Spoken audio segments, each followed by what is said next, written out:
Hey guys, in this video we're going to be doing a comparison with speed tests and benchmarks of the iPhone 5s and the Galaxy S4. The 5s has a 64-bit dual-core CPU with 1 GB of RAM, and the Galaxy S4 has an octa-core processor with 2 GB of RAM. Running Geekbench 3, the 5s does score higher in both the single-core and multi-core performance of the Galaxy S4. It's not too far behind though on the Galaxy S4. Next test that I'm running here is called 3D Mark. Now I'm running the unlimited version, which doesn't take into account the screen sizes of both of these phones, so the 1080p and the high resolution on the Galaxy S4 makes no difference here, and the iPhone 5s just kills it in terms of performance. The next benchmark we're looking at on both of the phones is called Gfx Bench. Now for the first test I'm running it off screen, so it doesn't take into account the pixel density on both of the phones, and the 5s does beat out the Galaxy S4 23 frames per second to 12 frames per second. I also wanted to really test the on-screen performance of this test, so I decided to run that benchmark too.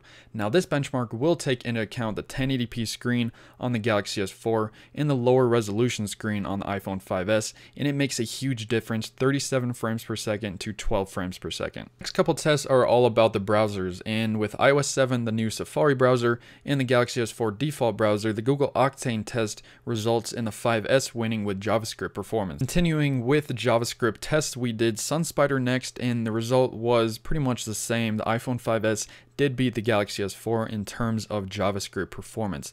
The next test is all about HTML5 functionality, and the Galaxy S4 is definitely better than the iPhone 5s with HTML5. So what about everyday use with both of these phones? Well, I think the iPhone 5s is definitely the better phone when it comes to software and hardware optimization.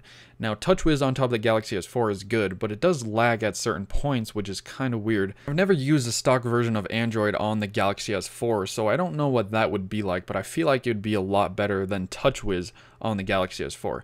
Anyways, guys, I hope you enjoyed this video. I will leave a link to both of these phones in the description down below the like button on this video. I hope you guys enjoyed, and I will see you all in the next video. Thanks for watching.